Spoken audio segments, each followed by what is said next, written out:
Hello. Good evening sa inyong lahat, no? Kumusta? Hope and I'm confident that everything's well. This is your host and moderator, Sherwin. And welcome sa pambansang debating platform ng Pilipinas Debaters Convention. Please don't forget to click, punta kayo sa subscribe sa YouTube channel namin at mag-subscribe. I-hit nyo rin yung bell button, and of course, nandito tayo sa Facebook page natin ngayon. Also, share, and then i-click yun, mag-follow kayo sa Facebook page namin. Today, we're here to witness a clash of ideas and arguments as our speakers take on the challenge of defending their respective positions on a thought-provoking topic. So, manda na kayo sa exciting at insightful na debate natin. So, let's introduce them. Let's go!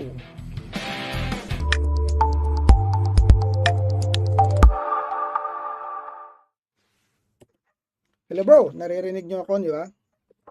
Okay, clear? Clear ba yung ano ko? Yes, dinig bro. So, bago natin, no, i-introduce muna natin yung isa-isa. So, ladies and gentlemen, it is an honor to introduce to you yung first speaker natin, yung affirmative side natin of our debate. He has been involved in the art of debating for 8 years and is well-versed in the field of Mariology. He graduated from the college with an AB English degree, which has honed his skills in language and communication. He is also an esteemed member of various organizations, including the Catholic Faith Lay Apostolic Movement of the Philippines, CCLAMP, diba? Where he serves as the NCR Chapter Regional Head Organizer and Catholic Faith Lay Apostolic Movement, where he is the head chairman of the national debating team. Moreover, he serves as a resource speaker and advisors on his day apologetics for the Catholic Faith Defenders, Manila, and is the founder of the Apologist of the Roman Catholic Church in the Philippines. Please join me in welcoming him as he defends his arguments in favor of the propositions. Ang Diyos ba ng Katoliko na namatay tunay o peke?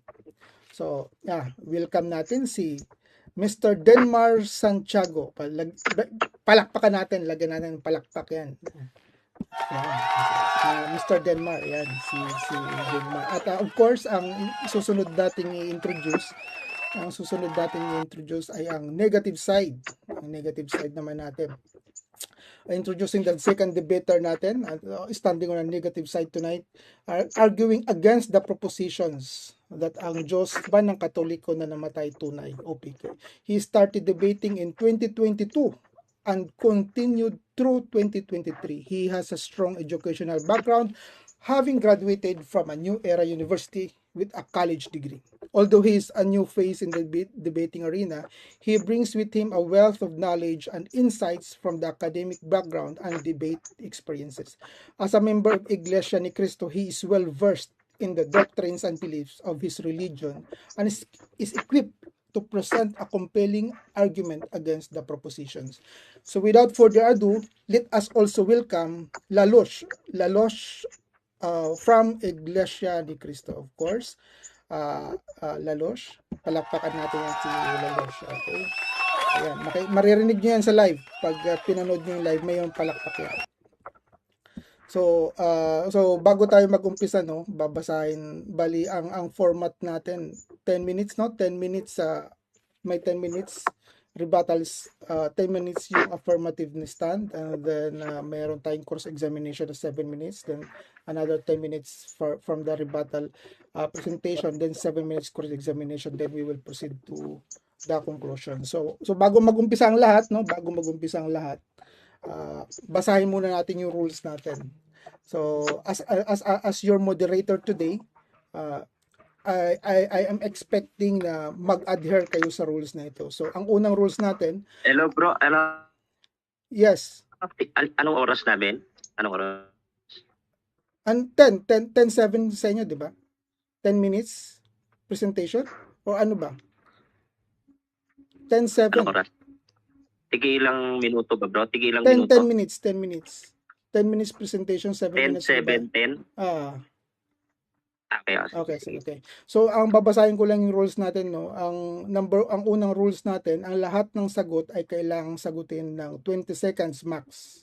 kung titigil ang sumagot ng at least 4 seconds, magsasabi na ang moderator na next questions. Kung categorical ang question, kailangan sumagot ng categorical muna bago magpaliwanag ng hindi lalampas ng 20 seconds. Kung walang sagot sa tanong, bibigyan lamang ng 8 seconds na sagot sa pagpapaliwanag bakit hindi niya sinagot ang tanong. Ang tanong na humihingi ng sagot ayon sa pangalan, lugar o bilang at iba pang gaya nito ay kailangan sagutin ayon sa uri ng tanong. Panglima, sa unang pagtatanong, kinakailangan na ang itatanong lamang ay ayon sa itinindig ng affirmative, negative side at sa rebuttal stand sa course examination. Maaari na magtanong ang examiner ng kahit ano, inilatag man o hindi nilatag. Number 6, ang debater na makakatanggap ng 3 warning mula sa moderator ay may kaukulang disiplina.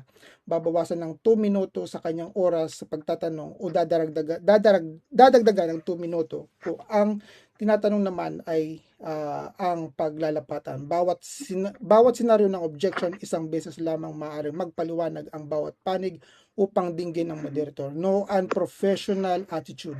No side comments. Kasama dito ang pagbanggit ng salitang ito. Tanga, bobo, tarantado, PI, gago, animal, buisit, bakla, mapa-English, Bisaya o Tagalog o gawing slang ang words sa mga salitang ito ay bawal banggitin at automatic count as warning. So number 9, no challenge question. Number 10, hindi pwedeng mag-interrupt ang mga debater during presentation. Tumawag ng moderator kapag merong problema at sa conclusion wala ng objection. Pagkatapos ng mapakinggan ang moderator, ang makabilang panig, ang kanyang pasya ay kailangang sundin upang makapagpatuloy tayo ng debate at hindi muna susundan ng another objection. Ito lamang ang iiral na patakaran bilang pagsasaayos ng debating ito. So, alright. So, clear yan ha? Agree, both parties agree dun sa rules natin, no? Yes? Affirmative side, yes? Agree? Okay. Let's begin. Sa affirmative side, bibigyan natin siya ng 10 minutes na presentation. Wait lang ha, yung timer natin. On my cue, Denmar, you will start, okay? Okay, you can begin now. Okay, magandang gabi sa ating lahat mga kapatid. At muli po, ang inyong lingkod, Brother Denmar Santiago, nagbabalik sa Impapawid sa DepCon, ang pambansang debating platform ng Pilipinas. At mga kapatid, sa pagkakataong ito, ang ating paksa ay patutunayan natin na ang Diyos ng mga Katoliko ay tunay, bagaman siya ay namatay, siya ay muling nabuhay at tunay na Diyos. No? So, sa pagkakataong ito, gusto ko muna linawin ang ating magiging paksa dahil alam ko magkakaroon ng katanungan ng ating mga kapatid. No? Unang-una sa lahat, number 1 rule, hindi natin pag-uusapan na ang Ama ay Diyos. Malinaw po yan. Dahil pinatutunayan din yan ng aming katisismo. Okay? Ikalawa, hindi natin pag-uusapan dito kung ang Espiritu Santo ba ay Diyos. Sapagkat paniniwala din namin na ang Espiritu Santo ay Diyos. Okay? So, hindi rin natin pag-uusapan kung ilan ang Diyos. Maliwanag ang ating proposisyon. No? Hindi natin pag-uusapan ang Santissimo Trinidad. Sapagkat sino ba ang namatay? Hindi naman ang Ama. Hindi rin naman ang Espiritu Santo. Sino ang namatay? Si Kristo. No? Ang Diyos, anak, Juan 1:18, no? Homo Genesis Theos, no? O kaisa-isang anak, no? Diyos anak. So, ito lamang ating pag-uusapan, no? Hindi tayo hahangga sa Ama, hindi tayo hahangga sa Trinidad, hindi tayo hahangga kung ilan ang Diyos. Ang pag-uusapan natin, si Kristo lamang ang ating pag-uusapan, no? Muli, binabakuran ko ang ating proposisyon, no? Si Kristo lamang ang ating pag-uusapan, no? Pagdating sa God died, pag sinabi natin God died, namatay ang Diyos, parang napaka-imposible na ang Diyos ay namatay.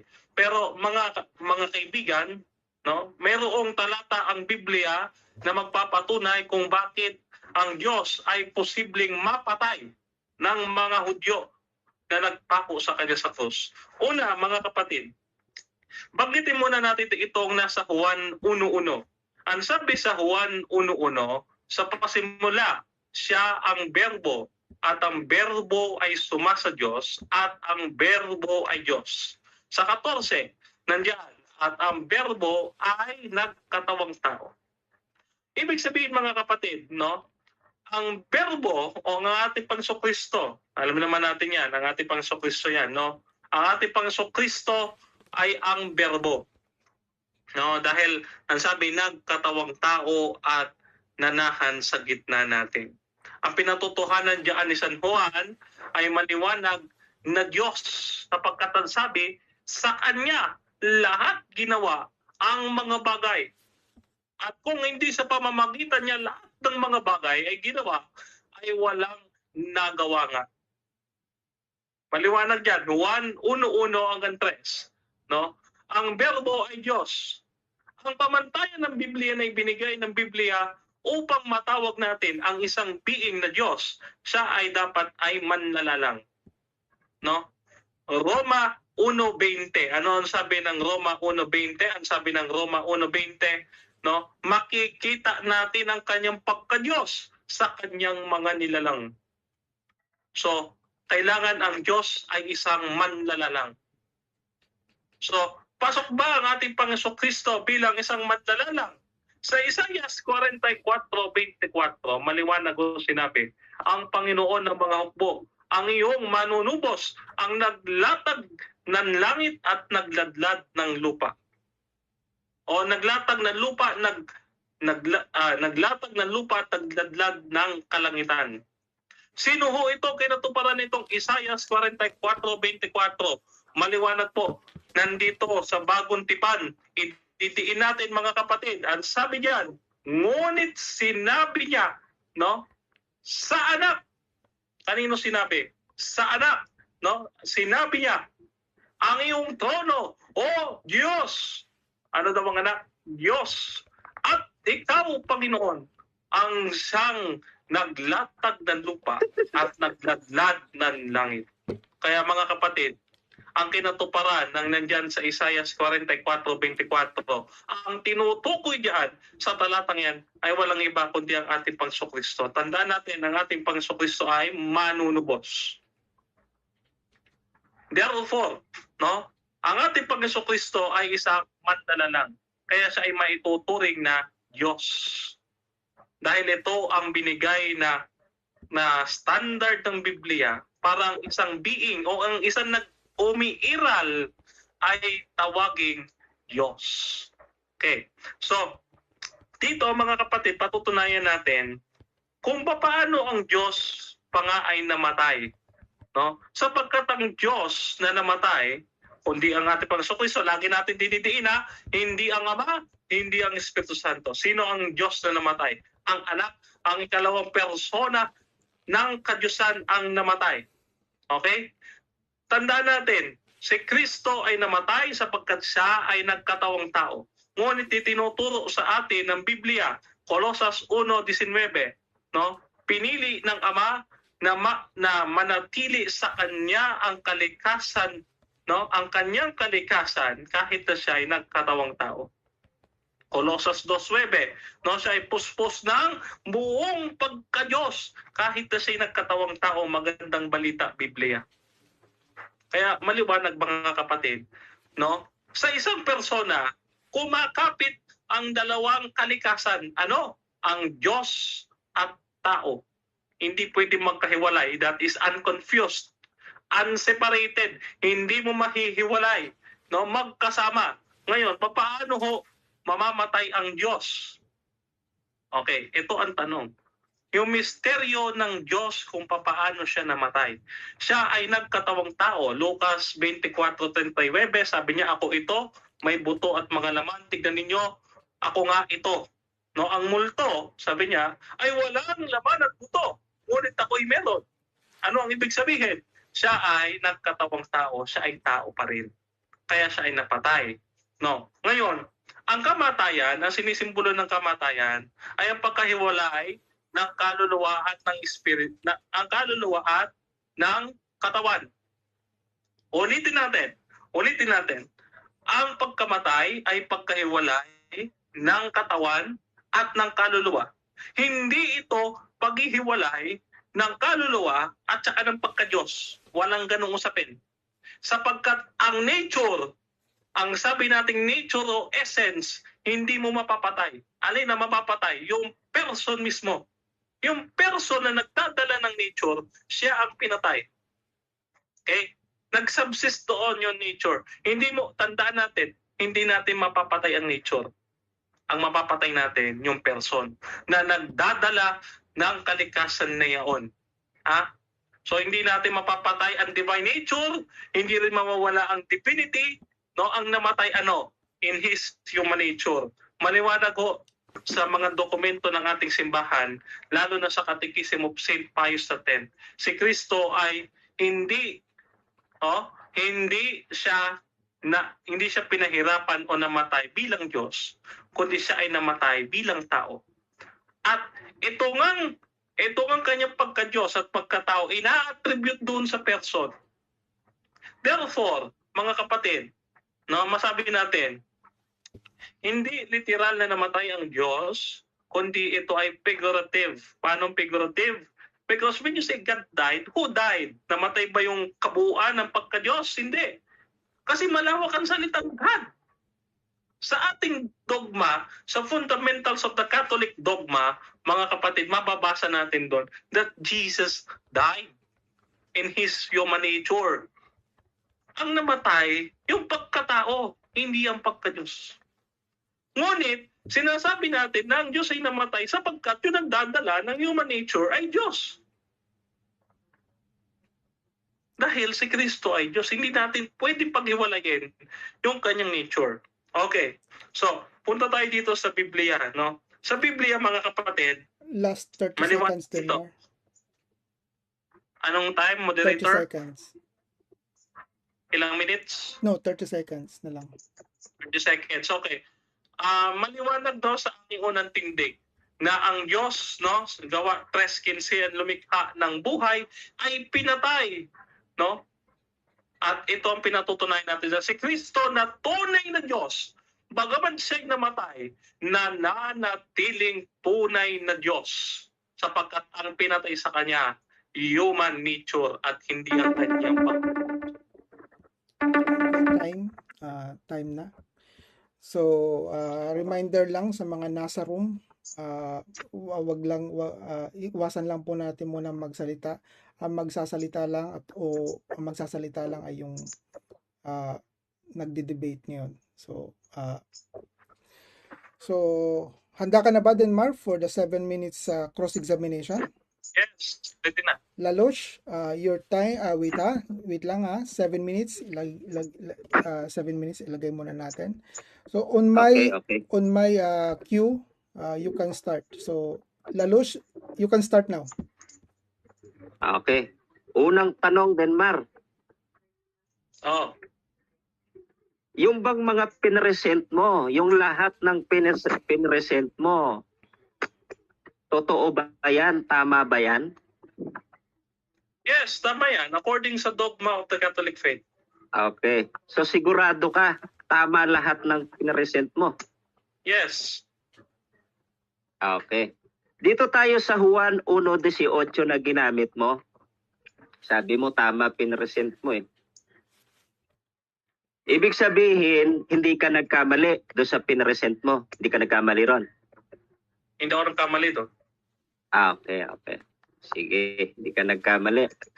Dito sa Juan 1:18, yung sinabi mong homogenesis theos, saan sa Juan 1:18 yan? Hindi ba mababasa sa Greek, homogenesis theos? Ayun. Saan yun? Yung homogenesis theos, saan yun? Di ba sa Greek yan? Ang sabi diyan, no, only begotten Son, no? Only begotten God the Son. Ang tinatanong ko, yung ginamit mong termino, yung homogenesis theos, saan sa Greek yan? Saan? Hindi ba iyan yung Greek yan? Anong codex yung gamit mo? Anong codex yung gamit mong homogenesis theos? Ha? Mr. Moderator, Okay, sa time stop, pause muna, time stops, pause muna. Ano yun, Denmark? Mr. Moderator, the question seems to be irrelevant kasi it does not support the topic. Ang topic namin, no, tunay o peke ba yung peke o tunay ba ang aming Diyos na namatay? Ang tinatanong niya kasi pumupunta na siya sa Greek, it's very irrelevant. Teka muna, moderator. Sabi niya kanina, hindi daw siya nagkamali. Ano? Sabi niya, tama lahat ng sinabi niya. Sinabi mo, Denmark. Kaya tanong ko nga sa iyo, saan sa Greek yan, sa Juan 1:18, anong codex yung gamit mo na ang nakalagay, homogenesis theos? Okay, Moderator, sorry, moderator, wait. second- Wait for a while. I think Denmark, bali kung if I'm understanding this correctly, nagtatanong ka Lalosh kay Denmark base doon sa sagot niya, tama ba? Yes, doon Okay, sa nilatag niya, sabi niya hindi siya Okay. Tama lahat ng presentation niya. Edi tinanong Ang first rules kasi siya natin, sa Juan 1:18 as na per- nila. Lalosh, wait lang. Ang first rule kasi natin, as Sabi per, niya, homogeneous theos. wait lang. Wag mo nang magsalita. This is my first time to moderate, so hindi ako ganun ka-familiar paano yung rules na to. Hindi ko pa to kabisado. So bear with me. Pero ang pagkakaintindi ko ng rules, ang first na ang tanong mo dapat manggagaling sa presentation. Hindi dapat Correct. manggagaling doon sa sagot niya sa tanong mo. Yan yung rules. Yeah. Okay? So, Kasi pinresent niya yung Juan 1:18. 1:18. Present mo daw yung Denmark. Mm-hmm. Yes, ni-present ko, but I do not present the Greek. So, Teka, ano mo na yung time, bro? nakapos ano yung muna? time. Paki-post muna ng Nakapos time. yung time. Sasayang yung oras ko eh. Nakapos yan. Okay. Ano ba, Denmark? Yung ginamit mo. Ikaw gumamit yan eh. Juan 1:18 eh. Pag Greek ka pa eh. I do not delve in the Greek text of that verse, no? So you can proceed. Hindi. Wait. Nag-Greek Magde-decide ako. Sinulat ko, homogenesis theos. Wait. Moderator.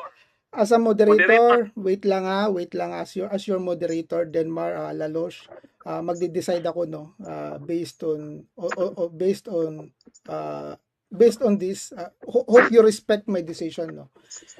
Kasi si Denmark, hindi siya nag-present ng kanyang Greek, kung ano yung meaning ng Greek na yon. Wala siyang sinabi sa presentation na yon. Binanggit niya eh, kaya kung ano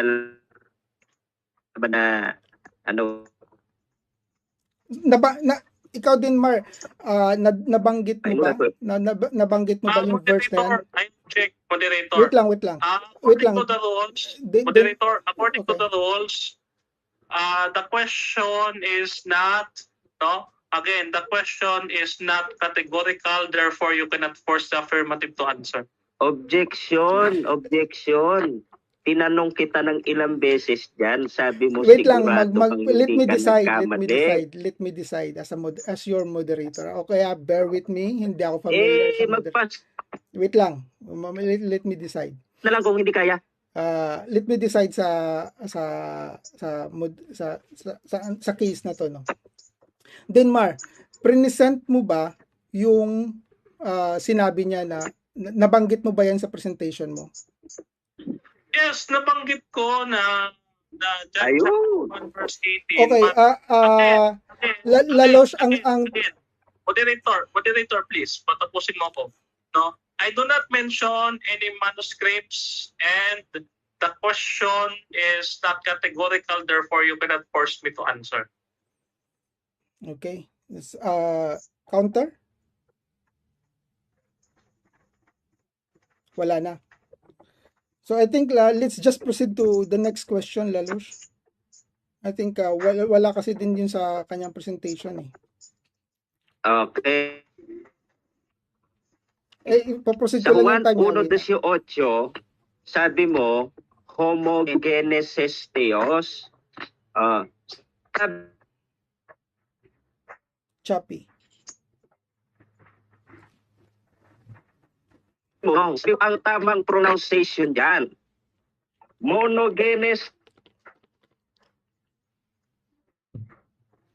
theos o yung pronunciation. Choppy. Choppy ata siya. Ulit ang tanong. Ulit ang tanong. Sabi mo, hindi ka nagkamali.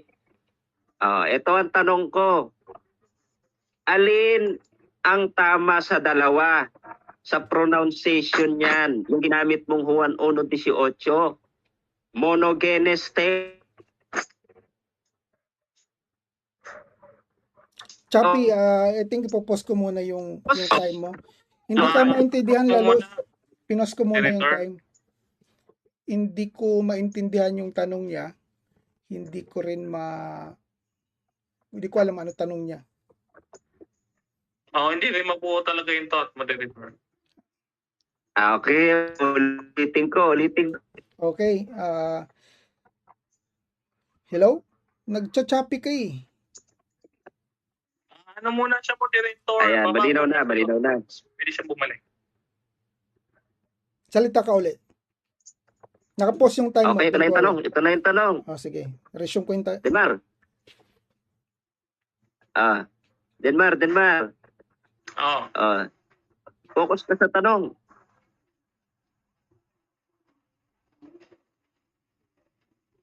Tanong.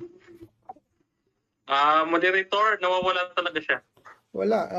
Sabi mo, hindi ka nagkamali. Tama yung present mo eh. Mukhang nawawala talaga siya, moderator. Wala, yun nga. Wala akong Alin ang tama? Mamaya na ako sasagot, moderator. Pronunciation ng Greek na ginamit ayusin niyo mo. muna yung signal niya, moderator. Malinaw naman eh. Malinaw yung dating nyo sa akin. Denmar, ikaw, I think,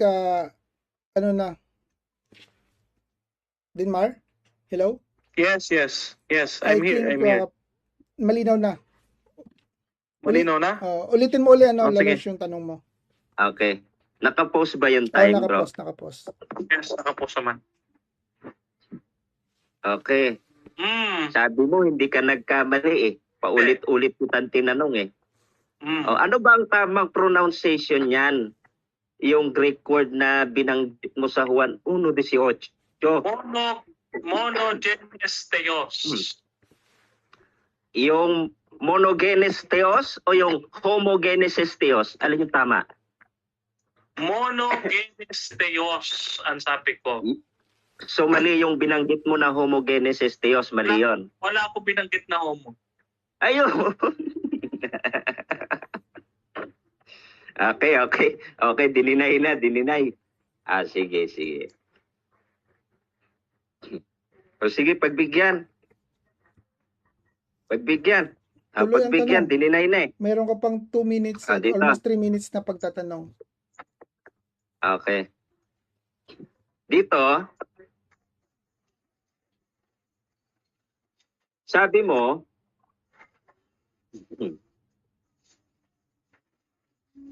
ginamit mo yung Juan 1:1. Tama ba? Tama. Nakalagay doon ng pasimula ay verbo. Tama? Tama. O Diyos yun na nung pasimula. Tama? Tama. Diyos siya ng pasimula. So yung verbo doon may pasimula. Tama? Mali.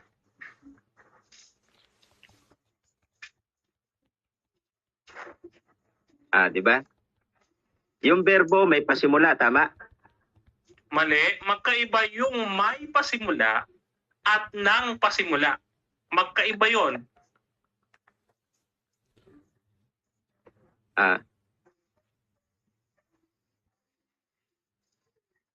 Okay. Sunod na tanong.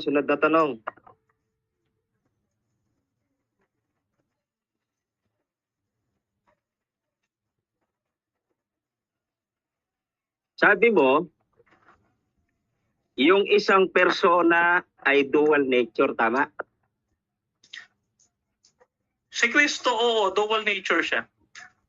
So pagka isang persona, dual nature yon.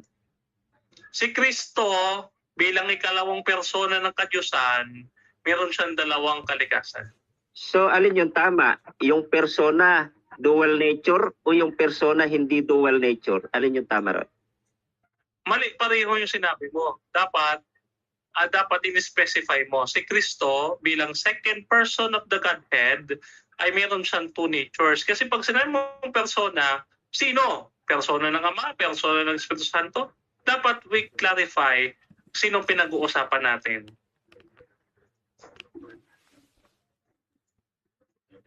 So mali yung sinabi mo kanina na ang persona dual nature, mali? Wala akong maling sinabi. Ang sabi ko, sa persona ni Kristo... wait lang, pause mo na. Wait lang. Lalosh, may request na pag nagtatanong ka, wag mong sabayan ng tawa. Ano lang tayo, please, para walang lang tayo, walang tatawa pag nagtatanong. Okay? Okay, sige. Sige. By the way, Okay. you have 30 seconds left for your questioning. Okay.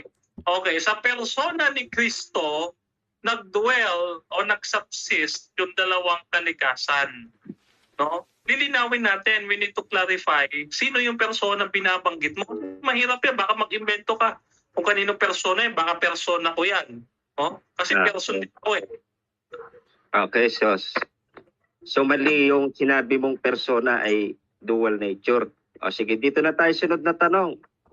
Ano sa Greek ang... Time.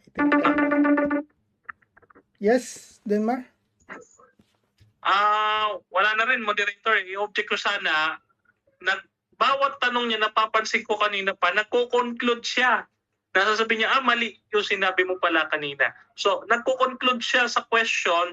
Again, sa susunod na ko sa examine, moderator, please, Okay. yung additional comment na ganon, avoid niya sana. Okay, noted yan na. Lalosh, may I request na pag may mga cases na gano'n, let's just avoid na may mga mga side comment ba. Anyway, let's just... Objection, hindi naman yun side comment. Galing mismo sa bibig niya yun. Okay. Let's just move on, no? Punta tayo kay Lalosh na sa kanyang presentation, okay? Lalosh, on my cue, you can start your 10 minutes presentation. You can start now. Okay. Hindi alam ni Denmar yung monogenes theos. Okay, dito tayo. Bakit kasi pag-Greek ka pa? Dito tayo sa libro nilang A Catholic. Ito. Dito sa kanilang The Catholicism of the Council of Trent. Dito na lang. Simulan na lang natin dito sa professor mo, Denmark. Itong professor mo, marunong magbasa siguro to ng monogenes theos. Ikaw kasi homogenesis. Parang homo sapiens yung ka na kasi pag Greek, napapahiya ka tuloy. Dito tayo. Si Prof. John Kodbach, a Catholic philosopher, dito sa kanyang website. Sabi niya, kung namatay si Kristo, masasabi natin na namatay ang Diyos. Estadyo talaga yan. na namatay ang Diyos? Ito pa, si Dr. Stephen Guliban, isang teologong Katoliko, sa kanyang website page din. Ang sabi dito, namatay ang Diyos, siya si Kristo Jesus, isang personang tunay na Diyos at tunay na tao, namatay sa krus. Ang Diyos ay minarder sa kaarawan ng Pasko. Ito yung Diyos nyo, Denmark. Yung Diyos nyo, parang kuko na marder. Ano? Anong klaseng Diyos yan? Ito pa, sa Catholicism of the Council of Trent, sa page 55. Sabi dito, ang aming pananampalataya sa pisikal na katawan ni Kristo ay inilibing. Ang pananampalataya namin sa bagay na yan, pangunahin, inilibing ang Diyos. Nakasaad ito sa tuntunin ng pananampalatayang Katoliko. Mahigpit naming ipinahayag na may patotoo na ang Diyos ay namatay. Aming pinatotohanan na inilibing ang Diyos. Anong nangyari sa Diyos ng Katoliko? Minarder, nilibing. Parang kuko. Parang kuko. Anong turo ng banal na kasulatan sa katangian ng tunay na Diyos? Dito basahin natin sa awit. 102:24 hanggang 27. Itong aking hibik, Panginoong Diyos, huwag mo sanang kunin sa ganitong ayos. Ang buhay mo, Yahweh, walang katapusan. Ikaw ang lumikha nitong daigdig at nilikha mo rin pati kalangitan. Maliban sa iyo, lahat mapaparam at tulad ng damit masisirang tunay. Sila'y bibihisang parang kasuotan, mananatili ka't hindi magbabago, walang pagkatapos ang mga taon mo. Yan ang katangian ng tunay na Diyos. Denmark? Hindi yung Diyos nyong minarder na parang kuko. Denmark? Sino ba ang nagkakaloob ng hininga o buhay ng tao? Kaya nababawian ng tao ng buhay. Kaya nagkakaroon ng buhay ang tao. Sino bang nagkakaloob niyan? Dito sa Job 27:3.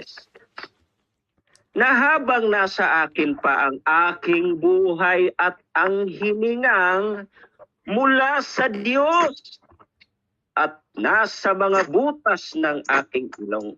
Kanino galing ang buhay ng mga nilalang, ng lahat ng bagay, ng lahat ng tao? Galing sa Diyos. Palibhasa yung Diyos nyo kuko Kaya nabawian ng buhay nilibing minarder pa ng masasama. Anong klaseng Diyos yan? Dito, sino naman ang bumabawi ng buhay ng tao kung ang Diyos ang nagbibigay niyan? Dito sa Samuel. Unang Samuel 25:38. Sasalin nyo, Katolikong edisyon pastoral. At makaraan ng 10 araw, binawian siya ng buhay ni Yahweh. Sino ang bumabawi ng buhay? Sinong nagbibigay at sinong bumabawi ng buhay? Ang Diyos na si Yahweh. Siya ang nagbibigay at bumabawi. Hindi katulad ng Diyos nyo, nabawian. Nabawian na minarder ng masasama Ito. Sino yung si Yahweh na nagbibigay ng buhay at bumabawi sa tao o sa lahat ng nilalang niya? Sino yan? Ito. Isaiah 63:16. Kung walang nagawa sa amin si Jacob at nunong Abraham, ikaw lamang, Yahweh, ang aming pag-asa't amang aasahan, tanging ikaw lamang yaong nagliligtas nitong aming buhay. Sino yan? Yung nagbibigay ng buhay sa lahat ng tao, sa lahat ng nilalang at bumabawi ang Ama. Hindi ang anak. Ha? Kaya maling-mali ka dyan, Denmar eh. Oh, si Kristo ba nangailangan din ng pagliligtas ni Yahweh o ng Diyos? O ito, sa Hebreo 5:4-7, sa Saling Katolikong Edisyon Pastoral. Ganito nga si Kristo.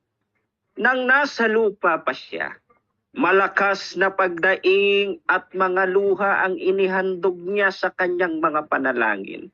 At saamo sa Diyos na makapagliligtas sa kanya sa kamatayan. At dininig siya nito dahil sa kanyang pitagan.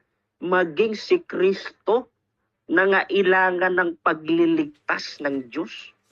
Tandaan mo yan, Denmar. Ha? Kaya hindi si Kristo ang tunay na Diyos. Ang laki ng pagkakaiba niya.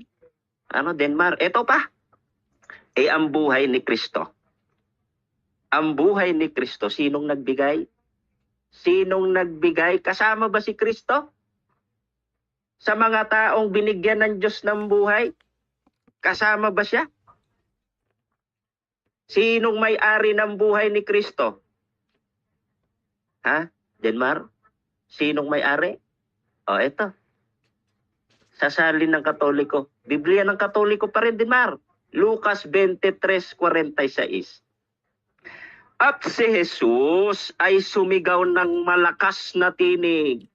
Kanyang sinabi, Ama, sa mga kamay mo, ulit, Ama, sa mga kamay mo, ipinagkakatiwala ko ang aking hininga't buhay. Napakaliwanag niyan, Denmar. Pati ang buhay ni Kristo at lahat ng mga nilalang. Kasama si Kristo dun eh. Ang may-ari ang Diyos Ama. Iyan ang tunay na Diyos. Iyan ang Diyos ni Kristo. Ano, Denmar? Kaya yung Diyos niyong namatay, mamaya patutunayan ko sa iyo, peke talaga yan. Oh. Denmar? Kaso magpapalusot yan eh. Magpapalusot yan si Denmar, sasabihin yan. Hindi naman ika yung pagka-Diyos ang namatay. Ano? Naghiwalay lang yung katawan at saka yung espiritu, yung buhay. Kaya hindi namatay ang Diyos. Tututulan niya to. Itong libro nila, pati yung mga teologo nila. Tututulan niya yan. Magpapalusot. Pero basahin natin itong maikling katisismo nila. Ang sabi dito sa kanilang maikling katisismo, sa page 14 hanggang 15, maikling katisismo aral na Kristiyano, sabi dito. Time. Sa verse 3. Sino ang Diyos? Time. Sorry. Before we proceed, no, sa next natin, sa tanong ni Denmar, mag-break muna tayo, commercial break muna tayo, no. So, we're going to have a commercial first.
Alright, we are back. We are back. So, this time around, kay Denmar naman pagtatanong for 7 minutes. Denmar, on my cue, pwede ka nang magtanong kay Lalosh.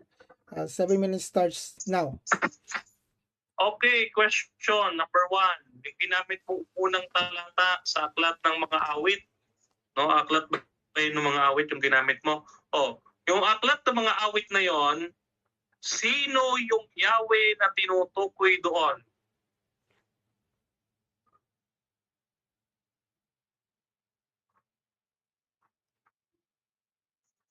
Answer? Moderator, nakamute ata siya. Sorry, pause muna natin yung time. Lalush? Hello? Are you there? Nandiyan ka ba? Hello?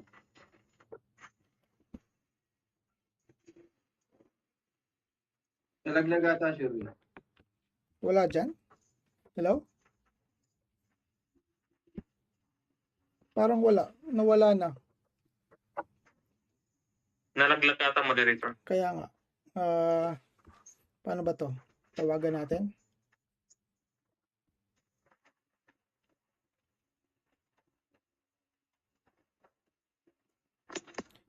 Hindi ko... Sino ba pwedeng tumawag sa kanya? Yun. Okay. Lalosh is back. Denmar, nandito na si Lalosh. Nahihirapan ako mag-pronounce sa pangalan mo. Ayun. Denmar, you can resume now your question. Pwede mo enter yung aking time? Sorry? Paki-reset yung aking time, moderator. Okay, reset natin. Your time starts now. Okay, ang una kong tanong, yung ginamit mong unang talata sa mga awit. No, yung sinasabi mong si Yahweh na walang hanggan. Sino yung Yahweh na tinutukoy doon? Yun ang Ama. Yun ang Ama, binasa ko na sa iyo kanina eh. At yung Ama, yan ay nasa kalikasang espiritu. Yes or no? Ang sabi dito sa libro nyo, sahin ko lang muna. Objection, moderator. Pause muna. Teka. Ba't objection ka kagad? Moderator, Yes, sabi ako Denmar. na categorical question. Narinig din nyo, sabi ko, nasa kalikasang espiritu ba ang Ama? Yes or no? I think let me speak no as your moderator. I think yung tanong is categorical, tama, di ba? Tama, Denmar? Yes. Okay. So, I think yung question niya is categorical. Teka, hinahanap ko lang yung libro. Madali lang yung tanong niya. Ito, gusto ko sagutin dito sa libro niya kasi. Ang rules kasi natin, sagutin mo muna ng yes or no, then saka ka mag-proceed ng paliwanag. Okay lang? Sige. Okay. Resume ko na yung time. You answer first, Lalosh, ng yes or no. Go. Sige. Sagot. Pakiulit na lang ng tanong para masaya. Okay. Ang tanong ko, no? 'Di ba ang sabi mo si Yahweh na tinutukoy sa awit ay ang Ama? At ang Ama ba ay nasa kalikasang espiritu? Yes or no? Espiritu talaga ang likas na kalagayan ng Ama. Okay, next Sabi question. dito sa libro mo, ang Diyos, espiritu at walang katawan. Okay, next question. Okay. Alam mo ba yung ating pinag-usapan? Yes or no? Alam mo ba yung proposisyon ng ating pinag-uusapan? Oo naman. Kaya nga binasa ko sa iyo kanina eh. Yung totoong Kristo, yung nasa Biblia, totoong Kristo, hindi niya hawak yung buhay niya. Sinong may hawak? Ang Diyos. Yun ang Diyos ni Kristo, yun ang Ama ni Kristo. Yun ang may hawak ng Next buhay question. ni Kristo. Kaya si Kristo namatay. Pero Okay. yung Diyos nyo na binarder, Next peki yun, question. brother. Okay, next question. Next question. No? So, hindi natin pinag-uusapan ang Ama dito. Yes or no? Ang pinag-uusapan natin dito, yung Diyos nyo, kung peke o tunay. Ngayon, yung Diyos namin kasi tunay. Okay. Siya ang may hawak ng buhay ni Kristo. Yung tunay na Kristo ha. Pero yung Kristo nyo na, mamaya patutunayan ko sa iyo kung saan gawa yung Kristo nyo. Okay, next question. Next question.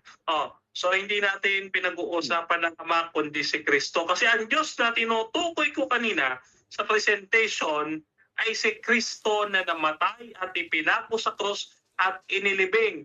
Tanggap mo ba yon? Alam mo ba yung paksa natin na si Kristo at hindi Ama? Yes or no? Ang pinag-uusapan natin dito, yung Diyos nyo, yung Diyos nyo na nakikisakay sa Kristo ng Biblia, ang hilig nyo kasi makisakay eh. Yung Diyos yung namatay na nakikisakay sa Kristo ng Biblia, yun ang pinag-uusapan natin dito. Okay. Uulitin ko yung tanong. Yung ni-present ko kaninang Diyos ay si Kristo na pinatay, inilibing at muling nabuhay, ipinako sa krus, no? Ito yung Diyos na binabanggit ko na si Kristo. So maliwanag pa sa iyo na hindi yung Ama ang pinag-uusapan natin. Yes or no? No. Kasi yung pine-present mong Kristo, mamaya papatunayan ko nga sa iyo kasi nakikisakay siya sa Kristo ng Biblia. Nakikisakay yung Kristong Diyos nyo sa tunay na Kristo ng Biblia. Ang Kristo ng Biblia, ang may hawak ng buhay niya, ang Diyos na tunay. Hindi namamatay yun. Okay. Ngayon, alis tayo dyan. Sabi mo, ang Ama ang may hawak ng buhay ni Kristo. Okay. So tanong ko sa iyo, no? Kapag ka binawi ba ng Ama yung buhay ni Kristo, siya ba ay buhay o siya patay? Kapag ka binawi ang buhay, natural, mamamatay yun. Wala kang buhay eh. Buhay ba yun, yung walang buhay? Denmar? Logic naman. Okay. Ngayon, binawi yung buhay ni Kristo, siya ay patay. Okay. So, ang pagtatalunan na lang natin kung si Kristo ay tunay na Diyos. Okay. Ngayon, nandyan sa Lucas 24:39, nung si Kristo, binanggit mo, nasa lupa, ano ba si Kristo? Kaya siya namatay. Siya ba ay nasa katawang tao, kalikasang tao, o siya ay Diyos lamang at hindi Diyos lamang Diyos lamang pero hindi tao, or tao lamang pero hindi Diyos? Pati pagtatanong, nalilito ka na. Wala mo ng side comment. Sige, sagutin ko na lang yan. Ang gulo ng tanong. Ulitin ko yung tanong. Base doon sa presentation mo, ano ang kalikasan ni Kristo na nagtulak sa kanyang kamatayan? Anong nagtulak sa kamatayan? Si bakit siya namatay? Bakit siya namatay? Ano ang kalikasan niya? Kaya nga namatay kasi hindi siya ang Diyos na may hawak ng buhay ng lahat ng nilalang. Namatay siya kasi hindi siya Diyos, kundi tao si Kristo. Tao. Gaya natin na mga tao rin na binabawian ng buhay. Next question. Okay. Saan mo mababasa kapitulo, bersikulo si Kristo ay hindi tunay na Diyos? Mababasa talaga sa Biblia yan. Gusto mo basahin ko? Mababasa talaga sa Biblia yan, kaibigan. At tanong uulitin ko, saang talata ng Biblia, no, letra por letra, no, mababasa hindi tunay na Diyos si Kristo? Saan? Basa. Oo, sa diwa. Pakarami yan eh. Saka yung ginamit kong talata? Sorry, time na. 7 minutes. Okay. Sige. Time na. So, ang next natin is rebuttals, no? Affirmative side. Bibigyan ko si Denmar ng 10 minutes for rebuttal. So, again, sa mga nanonood dyan, sa mga viewers namin dyan, bear with me. Hindi ako sanay sa moderation, kaya sa mga nagdi-debate ngayon dito, si Denmar at saka si Lalush, pagpasensyaan nyo na kung hindi ko makatch up o yung medyo nalilito pa ako sa moderation. So this is just ano lang to. Anyway, Denmar, you can proceed now. Give you 10 minutes. Okay. So napaka-illogical naman sabihin, mga kapatid ko, no, na mukhang hindi naghanda, mukhang hindi nagbasa ng proposisyon ang ating kaibigan. Bakit? Kasi ang pinapaliwanag niya, yung Ama walang hanggan, yung Ama, no, nagbigay ng buhay ni Kristo, yung Ama ang nagbawi ng buhay ni Kristo. Teka lang, sino ba pinag-uusapan natin dito? Kaya nga kanina ko pa sinasabi, kaya wala na itutol eh. Binakuran ko na, hindi ang Ama ang pinag-uusapan natin, hindi ang Espiritu Santo. Sino pinag-uusapan natin? Si Kristo. Maliwanag sa aking proposisyon, Diyos ng mga Katoliko. Siya mismo nagsabi, si Kristo ang namatay. Noon tinanong ko siya, nauunawaan mo ba yung paksa, no, na patutunayan ko na ang Diyos ng mga Katoliko ay tunay? Sabi niya, no. Pakinggan nyo kanina. Sabi niya, no.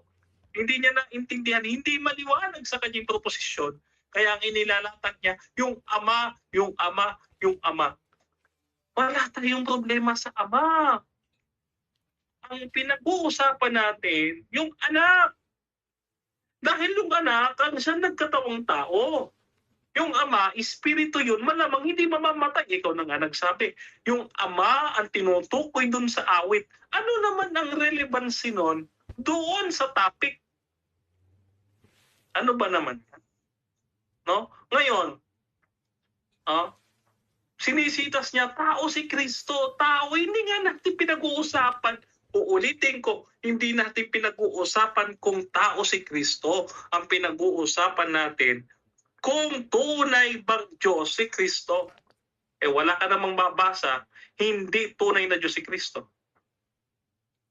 Hindi natin pinag-uusapan kung tao. Yun nga ang paniniwala ko at inilatag ko na ang sabi ko, si Kristo nagkatawang tao kaya namatay. Di ba? Nagkatawang tao ang berbo. Kanina ko pa sinasabi, puspos siya ng buong pagka-Diyos kahit na siya ay nagkatawang tao. Walang naitutol. Ako daw, mapapalusot daw ako. Sasabihin ko daw na yung namatay ay hindi pagka-Diyos. Malamang hindi mo mapapatay yung pagka-Diyos. You cannot kill the nature. Ulitin ko, you cannot kill the nature. Ang mapapatay mo yung person. Yung tao naka-attributed sa kanyang person yung human nature. That's why he is killed. Pinatay yung kanyang pagkatao. Diba? It is unmixed. It is inseparable. No? Pinagsama sa isang persona yung dalawang nature. Hindi mo pwedeng ihiwalay. Pero alin yung pinatay? human nature kasi nagkatawan tao siya.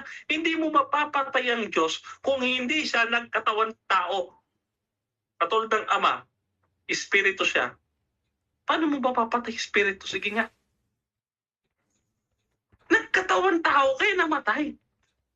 Ngayon tutulad mo. Hindi yung babasa ka ng aklat Katoliko, sabi ng aklat Katoliko, ganito. We are not talking about, we are not talking about that books. Kahit sino pa Poncio Pilato ang banggitin mo, kung hindi dito ka kukuha sa katisismo ng aming simbahan, baliwala. Bakit? According daw sa theologian, according daw sa scholar, ito katisismo. Ito, dito nakalagay ang tunay naming aral na sa katisismo. Yung theologian, scholar, that is his opinion. Pagdating sa magisterium ng simbahan, maintindihan mo, CCC number 88, ang dogma ay ni-reveal ng Diyos sa simbahan. Hindi yan ni-reveal sa scholar, ni-reveal sa simbahan. Ano ba yan? Walang natutulan, nakala ko pa naman, may magandang argumentong ilalatag, yun pa rin. Luma pa rin, old style pa rin. No? Yung ama. Wala talaga. Ngayon, binawi ng ama yung kanyang buhay, tinatanong ko siya. Ngayon, kung binawi ng ama, namatay. Hindi patay. Kasi nga nagkatawan tao, ang ibig sabihin ng patay, nagkahiwala yung kanyang katawan at yung kanyang kaluluwa. Hindi yan separation of the divinity at saka yung kanyang humanity. Ang sineseparate dyan, ano ba yung, pag may pinagsama, ano ba yung pinagsama? Ang pinagsama, paghihiwalayin. Yung human nature niya, binubuo ang human nature ng body and soul. Yung kanyang espiritu, nanatili sa kanya yon. Nanatili sa kanya. But the soul, nagkahiwalay. That's why he preached unto the prison of the spirits. 1 Peter chapter 3 verse 18. Maliwanag naman dun. Si Kristo nagbuhat sa hirap, pinatay. No? So, maliwanag, wala natutulan talaga. Babasa, ganito, pagbasa, ganyan. May lait pa na minarder daw ang Diyos namin. No? Kasi hindi mo binasa Gawa 3:15. Ang lumikha ng pinatay nila ang may likha ng buhay. Ano ibig sabihin ng lumikha ng buhay? Hindi ba kanina ang criteria ko, Romans chapter 1 verse 20, kapag ang isang being ay manlilikha, yan ay Diyos. Pag ang isang person manlilikha, yan ay Diyos. Pinatunayan ko sa iyo. Hindi mo natutulan, Hebreo 1:8, babalik ko, Hebreo 1:8 hanggang 10. Sino ang naglatag at naglalang ng lupa at langit? Si Kristo yan. Sabi sa Isaiah 44:24, manunubos. Sino ba tumubos? Si Kristo. Therefore, hindi mo natutulan at nananatili ngayon nakatayo ang aking stand. No? At sa pagkakataong ito, patutunayan pa natin lalo. Ididiin pa kita lalo dito sa hukay. Ikaw ang ililibing ko. Kasi ito yon. Makikita natin dito sa Biblia, Makikita natin dito sa Biblia, ang sabi diyan, maliwanag John 1:1, ito dapat nyo suriin nang pasimula at sa pasimula. Iba yung may pasimula, nang pasimula. Ang ibig sabihin ng nang pasimula ay ito ay tumutukoy sa pagiging panganay ni Kristo sa lahat ng mga nilalang. Ang ibig sabihin niyan, siya, ang Alpha at Omega. Apokalipsis 1:8. Ginawa ang lahat ng bagay sa pamamagitan niya. 1:3 ng Juan. So, kung wala siya, walang magagawa. Kasi sino ang maglalala kung walang magagawa? So, wala pa rin naitindig. Talaga, wala pa rin naitutol ang ating kaibigan sa ating inilalatag hanggang ngayon. So makikita natin, no? John chapter 1 verse 18. Maliwanag na siya ang nagbasa. Monogenes Theos. Ang ibig sabihin ng monogenes Theos ay only begotten God the Son. So maliwanag. Yan ancient from the ancient manuscripts. Kasi yung mga manuscripts like Sinaiticus, no, yan ay mga late centuries na yan, no? So ito tunay, monogenes Theos. So ano tutol mo? Wala ka naman tinutol. Nagtutol ka na sa pronunciation at ang ating usapan, patutunayan mo na peke ang Diyos namin na namatay. Kaso nga, no, para ma-resolve mo yan, resolvahin mo na si Kristo hindi Diyos. Ang nire-resolva mo, si Kristo tao. Hindi ako tutol si Kristo tao. Patunayan mo si Kristo hindi Diyos. Hanap ka ng talata. No? Eto ha. Philippians Last, chapter 2 verse 5. seconds, At Christ was truly God. Okay, Mr. Moderator? 10 seconds na lang. Thank you. So, yan na po yung aking rebuttal muna sa ngayon at magandang gabi muli sa ating lahat. Okay, so let's proceed dun sa 7 minutes cross-exam. This time around, you can ask, based sa rules natin, pwede ka magtanong ng wala sa topic, basta related I think dun sa sa topic of the debate. Pero pwede ka mag-question dun sa labas ng presentation niya. So 7 minutes, Lalush, 7 minutes starts now. Okay, ready ka na, Denmar? Ready. Sabi mo, yung libro niyong katesismo, yun lang ang totoo. Tama ba? Ang sabi ko, mali. Categorical question, categorical answer, mali. Ang sabi ko, ang sasisisi namin, nandito ang aming opisyal na aral. Pag scholar lang at theologian, opinion lang nila yan. Dito ka tumingin. Okay. So yung ibang libro nyo, hindi totoo? Wala akong sinabing hindi totoo. Ang sabi ko, Wait lang.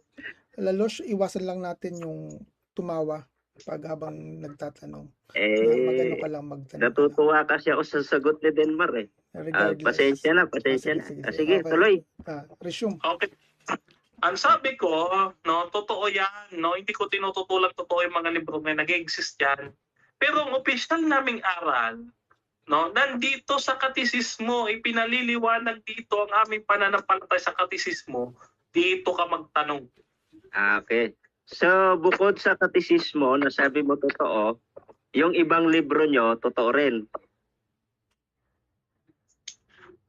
Uulitin ko, oo, ang sagot ko, hindi ako tumatanggi na hindi nag-exist yan. Pero, ang summary, ang kabuuan ng aming turo, nandito sa katisismong ito. No? Dito sa Catechism of the Catholic Church, dito ka magtanong. Okay, next question. Next question, totoo naman pala, kala ko hindi totoo eh. Sabi mo, hindi mapapatay ang nature, tama? Kundi ang persona. Tama? Tama, hindi mapapatay ang nature, kundi yung person na attributed. Kung saan attributed, teka lang, sumasagot eh. Kung saan attributed yung human nature. Next question. Okay. So, alin ba yung namatay? Yung human nature o yung persona? Pareho. God died in His human nature. Yan ang dogma namin. Again, Lalush, i-restrain lang natin yung sarili natin. Huwag lang tayong tumawa habang nagtatanong. Okay, siya natatawa talaga ako eh. Okay. So, namatay yung human nature, namatay yung nature, tama? Uulitin ko, God died in His human nature. Namatay yung person kung saan attributed yung human nature. Ayun. So alin yung maling sagot mo doon? Hindi mapapatay ang nature o namatay ang human nature? Walang maling sagot doon. Sapagkat sinasabi ko, God died in His human nature. Attributed sa person ang human nature niya. That's why He died. No? Because He is human at that time. No, wait lang. He assumed humanity. That's why God died. No? Kung espiritu lang ang Diyos, hindi siya mapapatay. But He assumed humanity. Therefore, God died in His human nature. So, ang human nature pala ang namatay, hindi ang Diyos. Tama? Uulitin ko, mali. Uulitin ko, categorical question yan, mali. God died in His human nature. Attributed sa person ni Kristo, yung dalawang nature niya, therefore yung isa patay. Kasi, paano mo mapapatay yung divine nature na kadikit yung divinity doon? You cannot kill the divine nature. No. So therefore, you can kill God because He assumed humanity sa kanyang human nature. Next question. So hindi namatay ang Diyos, tama? Mali. No? Mali. Ang sabi ko, Wait lang. Huwag kang tumawa. Ang sabi ko, ulitin ko, God died in His human nature because God assumes humanity. Uulitin ko, kaya nga, nung ang Diyos ay espiritu, tinatanong kita kanina, hindi siya mapapatay. Pero nagkatawang tao siya, kaya siya ay mapapatay.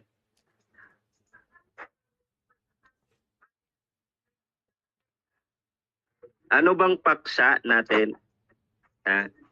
Ano bang paksa? Human nature ang namatay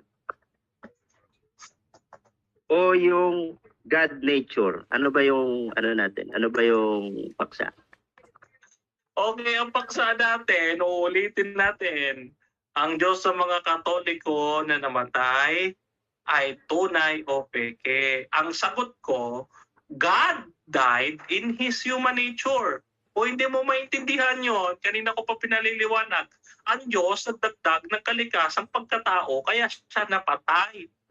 O, next question. So, yung namatay, yung hindi Diyos, tama? Ay, sorry. Pero, ganito. Attributed kay Kristo yung dalawa niyang nature. He is God, kahit na siya ay nagkatawang tao, Colossus 2:9. Puspos sa buong pagka-Diyos kahit na nagkatawang tao. Therefore, nung magkatawang tao siya, pinatay siya. Oh, God died in His human nature kasi attributed sa person yun yung human nature niya. Ayon. Yun yung inilibing. Inilibing yon. Yung katawan, inilibing. Hindi mo mainilibing yung human nature, no? Ano ka ba nature yon? Yung katawan ng inilibing. Ayun yung human nature. Inilibing. Yun yung components ng human nature. Kasi katawan at kaluluwa. Yung pagka-Diyos, hindi nilibing. Hindi mo mainilibing ang pagka-Diyos. Ano ka ba? So Diyos hindi namatay yun. Hindi namatay yun, yung hindi nilibing. Hindi namatay ang divine nature niya, namatay. No, God died. 30 seconds. Uulitin ko, God died in His human nature. Ang pagkamatay ni Kristo, paghiwalay ng katawan at kaluluwa, hindi paghiwalay ng divinity at katawan. Okay. Yung namatay na human nature, tunay na Diyos o peking Diyos? Tunay na Diyos nga. Kasi Colossus 2:9, no? Si Kristo, bagamat nagkatawag tao, puspos okay, ng time stop. Ano na? Tapos na yung natin.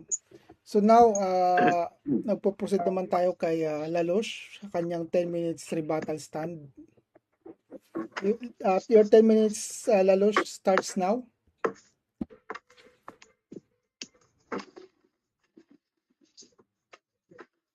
Lalosh? Bro, pwedeng pa-pause saglit ng time ko. Pakiano nga muna. Sige. Okay. Are you ready? Commercial muna, teka. Teka saglit. Commercial muna. Commercial muna. 3 minutes lang, bro. 3 minutes. Saglit lang.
Okay, balik na tayo.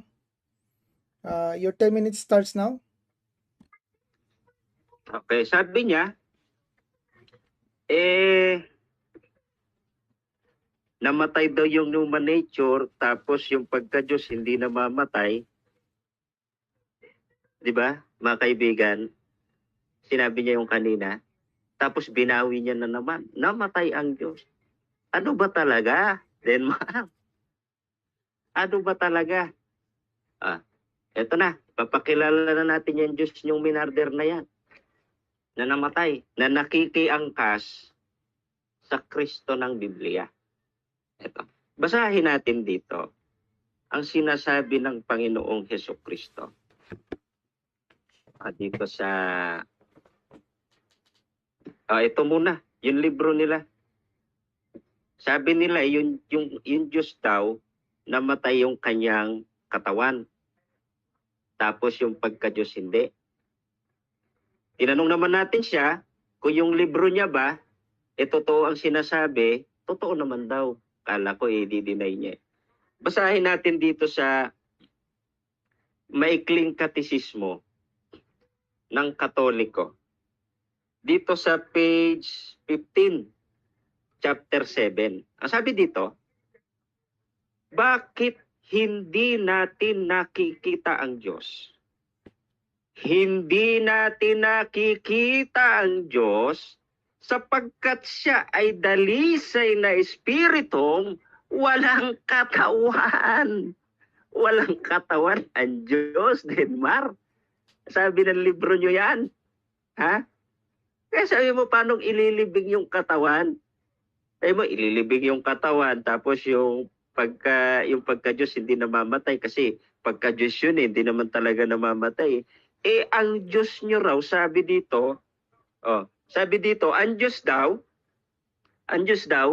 walang katawan. Paano yan? Denmark. Nilaglag ka na naman ang libro mo. Ha? Nilaglag ka na naman. Di basahin natin dito sa kanilang aklat kung kailan ba na-invento yung Diyos nila. Dito muna. Yung babala ni Kristo. Basahin natin itong babala ni Kristo. Mateo 24:24 hanggang 25. Ito sabi, ang malayang Biblia. Tingnan nyo, sinabi ko na sa inyo bago pa mangyari. Dahil magsusulputan ang mga peking Kristo at mga peking propeta. Alin daw? Ang paunang pahayag ng Panginoong Kristo, magsusulputan ang mga peking Kristo. Ngayon, alamin natin, kailan ba sumulpot itong peking Kristo? Kasi sabi dito, peking propeta eh. Kaya kasabay ng pagsulpot ng peking Kristo, nakilala ang peking propeta. Kailan sumulpot yung peking Kristo na yan? At sinong nagturo niyan na peking propeta rin? Ha?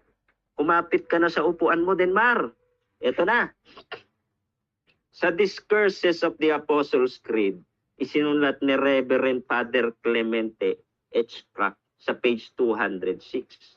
Sabi niya, kaya halimbawa, noon lamang taon 325 AD, sa konsilyo ng Nisea, ipinaliwanag ng Iglesia Katolika sa atin isang tuntunin ng pananampalataya na si Jesus ay tunay na Diyos.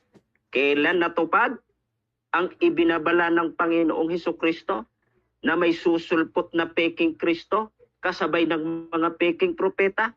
Noong 325 AD. Tapos na ang Biblia yan, mga kaibigan. Tapos na. Matagal nang tapos ang Biblia. Sumulpot ang Jesus o Kristo nilang tunay na Diyos. Ipinaliwanag. Natural, itinuro yan. Hindi naman pwedeng magpapaliwanag ka, hindi ka magtuturo. Tuntunin. Natural, pag may utos, mayroong tuntunin. Kaya itinuro at iniutos sa mga Katoliko na si Jesus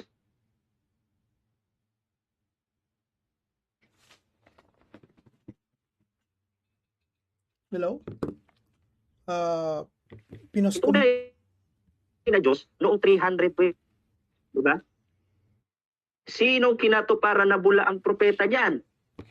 Yung nasa konsilyo ng Nisea, yung mga pare, pati yung impostor o peking Kristo. Peking Kristo na tunay na Diyos daw na itinuro ng Katoliko. Kailan ginawa? Noong 325 AD. Tao lang ang gumawa, mga pare. Yung kasi, yung Nisea kasi ngayon, bansang Turkey yan, Nisea noon.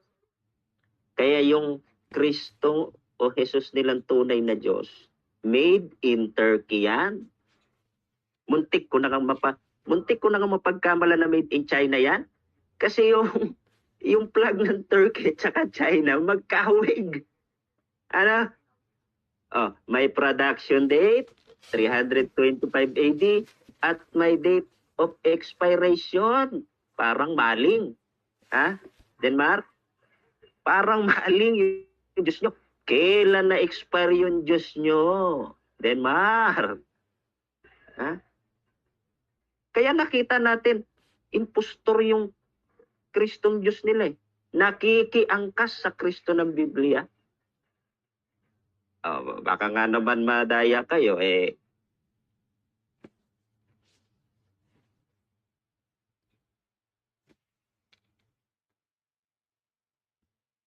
At din ang paglitaw ng peking Kristo na yan noong 325 AD, paglabas din ng mga bulaang propeta.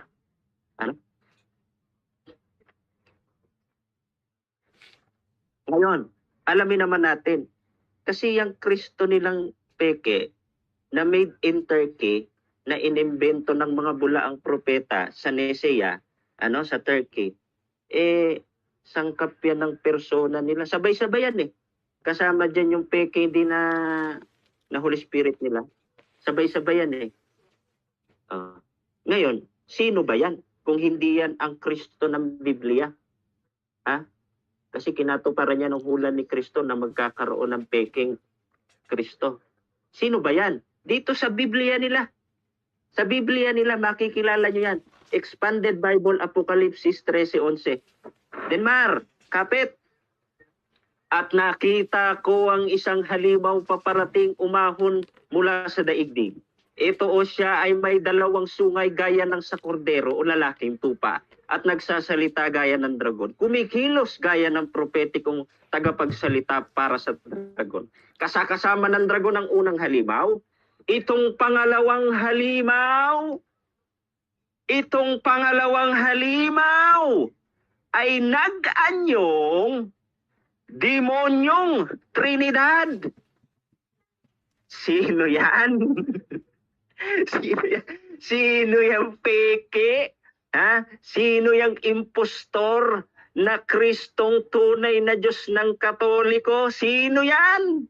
Sabi sa Biblia nyo, Denmar, Expanded Bible, Biblia Katoliko, sabi dito, demonyong Trinidad. Oh. Ano, Denmar?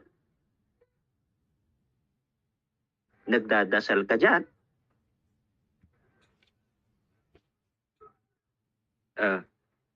Nagdadasal ka dyan?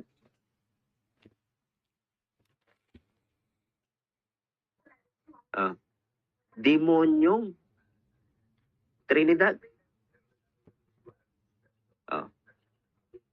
Sa iisang libro lang nila yan eh. Pagkatapos nitong pagkatapos ng pag-imbento nila ng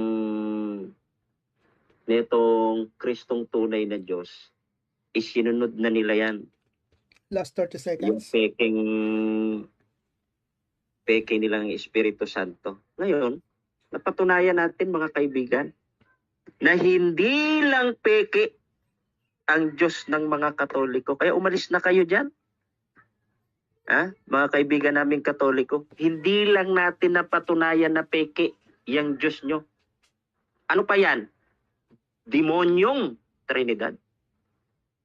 Sabi sa inyo, Biblia. 10 minutes is up now. Time, Denmar? Nandiyan ka, Denmar? Denmar?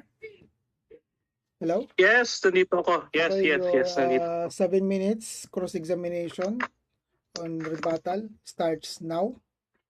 Okay, question. Uulitin ko. Ano ba yung paksa nating dalawa? Ang paksa ba natin ay si Kristo o Trinidad? Yung Kristo yung tunay na Diyos, sangkap yan ng Trinidad, kasama siya doon eh. Kaya nga sabi sa salin nyo, demonyo yan. Nagdadasal ka dyan? Okay. Question number 2. Ang paksa natin ay ang Kristo, hindi ang Trinidad. Yes or no? Wala. Ang paksa natin, patutunayan ko na yung Diyos nyo, Object moderator. peke, Wait, napatunayan ko na. Pause the time. Ano yung objection mo? Objection moderator, categorical question must be answered categorically. Tinatanong ko siya, ang usapin ba natin ay si Kristo at hindi ang Trinity? Sabi ko yes or no. Hindi siya sumagot ng yes or no. The moderator's decision. Lalosh, sagot ka muna ng yes or no. Ulit yung tanong. Ulitin mo lang yung tanong. Ulitin ko yung tanong. Ano ba ang usapan natin? Ang usapan ba natin ay si Kristo at hindi ang Trinity? Yes or no? No. Kita mo, hindi mo na alam yung paksa. Ang paksa natin, patutunayan ko na yung Diyos nyo, yung Diyos ng Katoliko, peke. Hindi ko lang napatunayan na peking-peke, napatunayan ko, demonyo pa. Okay, Iwan, tantanan kita dyan. Ngayon, second question. Binasa ko dyan Discourses of Apostles' Creed ni Reverend Father Clement H. Rack. Ang sabi niya, ipinaliwanag ng simbahang Katolika. Tanong, ano ang nakasulat sa binasa mong Discourses of Apostles' Creed? Categorical question. Ang nakasulat ba dyan, ipinaliwanag? O ang nakasulat dyan, inimbento? Ito. Parehas. Parehas. Kasi, Moderator. Post the Pareha. time, post the time. Both. Wait. bakit ka nag-o-object? Ang Ano yung ganda-ganda ng objection? sagot ko. Objection, moderator. Sabi ko, kanina, pumili siya. Ano ba ang nakasulat dyan sa binasa niya? Ipinaliwanag o inimbento? Ito. Both. Bakit? Bakit both? Ang sagot ko. Kasi, paano mo ipapaliwanag kung walang magtuturo? Yung nagturo, yun ang nagpaliwanag. Sila din ang nag-imbento. Kasi tapos na Biblia eh. 325 AD. I-rephrase ko ang tanong. Ang tanong, may nabasa ka ba dyan? Letra por letra. Verbatim na sinasabi ng paring binasa mo. Yung libro ng pari na binasa mo. Letra por letra, verbatim, nakasulat pa dyan? Inimbento, yes or no? Yes, logical. Ha? Obvious. Sabi dito, ipinaliwanag. Paano mo ipapaliwanag kung hindi ituturo yan? Kailan itinuro? Noong 325 AD. Di inimbento nga. Ano ka ba? Okay, next question. Next question. I-rephrase ko ulit. I-rephrase ko. Diyan sa binasa mong Discourses of Apostles' Creed, may nabasa ka ba? Letra por letra, verbatim, mababasa, makikita, mararamdaman, lahat na, mababasa, makikita, verbatim, letra por letra, na inimbento. Meron o wala? Obvious, brother. Obvious. Ang sagot ko. Obvious. Pinaliwanag ko na sa iyo kung bakit. Ang objection, moderator. Objection, moderator. Objection. Ano yan? Pinapipili ko siya. Kanina pa hindi sumasagot ng categorical. Sabi ko, meron siya na basa, verbatim, letra por letra, mababasa at makikita na inimbento diyan sa kanyang binasa. Okay, sagot ko. moderator's decision. Sagot ka muna. Moderator decision. Sagot ka muna kung meron o wala. Then, saka ka magpaliwanag. Sige. Ito na sagot ko. Meron. Obvious na obvious. Ano? Obvious na obvious din, Mar. 325 AD sumulpot yung Jesus o Kristo, yung tunay na Diyos. Sinong nagpaliwanag? Siyempre, yung nagturo. Sinong nagturo? Yun ang nag-imbento. Ano? Tanong. Sige, tanong mo ulit sa akin. Tanong ko. Tanong. Maaari mo ba ipakita sa amin yung kopya na binabasa mo kung may kopya ka? Pwede ba? Yes or no? May kopya ako pero magtanong ka. Ang tanong ko, pwede mo bang ipakita sa amin dito? I-open mo yung camera mo. Kung mayroon kang kopya, pwede ba? Hindi. Pwede naman. May kopya ako rito. May CP ako niyan. Sige. Next question. Ipakita mo sa amin yan, at ito ang question ko, no?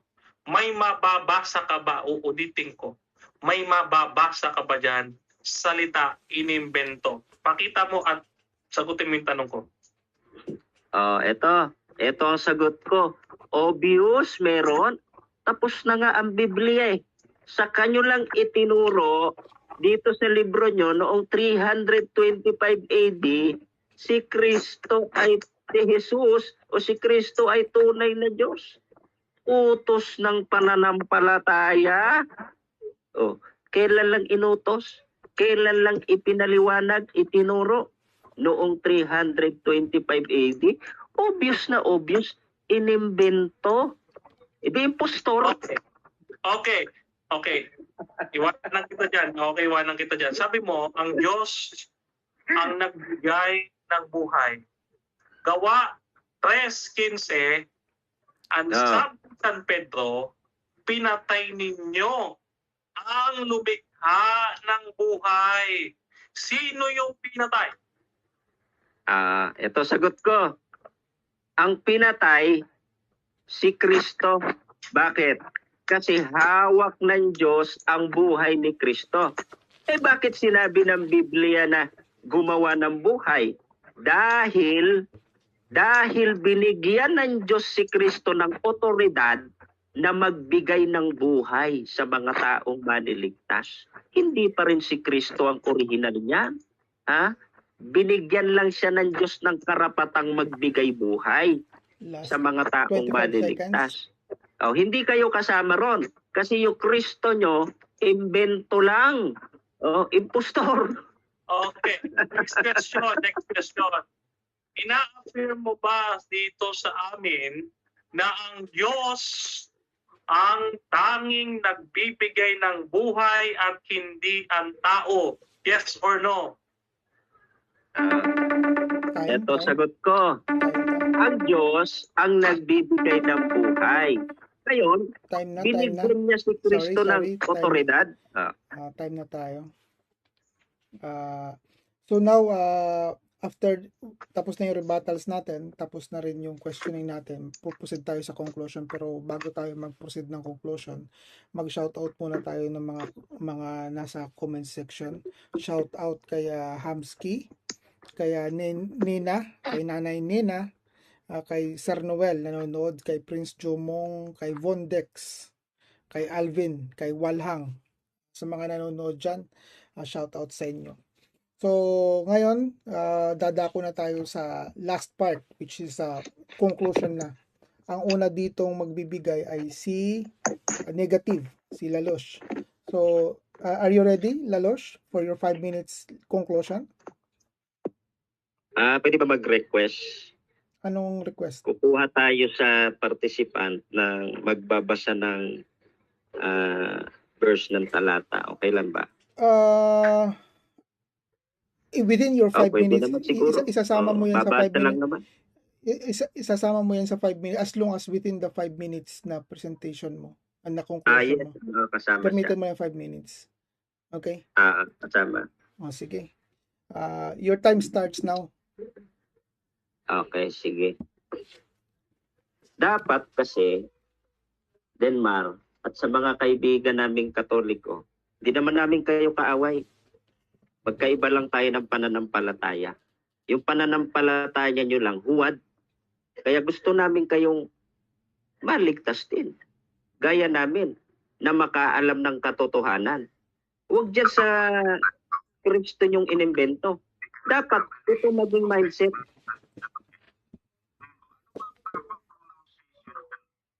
Ano yan? Dapat, bro, pwedeng paki-reset noon time kasi may narinig akong interrupt eh. Sa mga nasa room, please lang, kung kanino man yun, ay i-ano mo lang, tawag doon, i-silent nyo. Please respect doon sa time namin. So, bro, pwedeng paki-reset ng time. I-reset natin yung time mo. Ulitin natin. Okay, your time starts now. Salamat. Okay, salamat. Dapat mga kaibigan naming Katoliko, kaibigan namin kayo magkaiba lang tayo ng pananampalataya. Yung pananampalataya nyo lang, huwad talaga. Kasi yung Diyos nyo, biro mo, ginudiyos nyo yan. Pero sabi ng Biblia nyo, demonyo.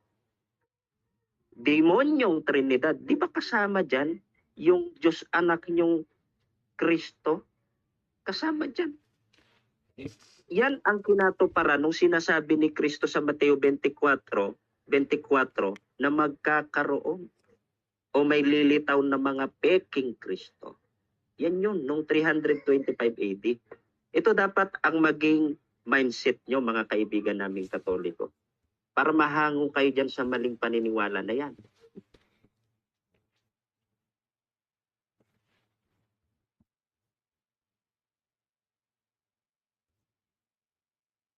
Tuloy? Nandiyan ka pa? Hello? Nalaglag. Hello. O sige, tuloy mo. Ito dapat ang maging mindset natin.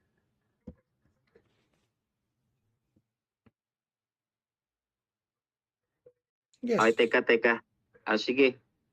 Kapatid na Midan, basahin mo na nga muna yung Roma 1:23 sa MBB. Nasalin, pakibasa nga. Okay, ito po ang nakasulat sa Roma 1:23. Ang sabi po dito, wait lang po. Tinalikuran nila ang kaluwalhatian ng Diyos na walang kamatayan. Ano raw ang tinalikdan ng mga Katoliko? Gaya ni Denmark. Pati yung mga nakikidiyos sa Diyos nila Denmark. Ano raw? Sabi sa tata, tinalikuran nila ang kaluwalhatian ng Diyos na walang kamatayan. Ayun. Kasi, yung diniyos nila, kasi tinalikuran nila ang Diyos na walang kamatayan.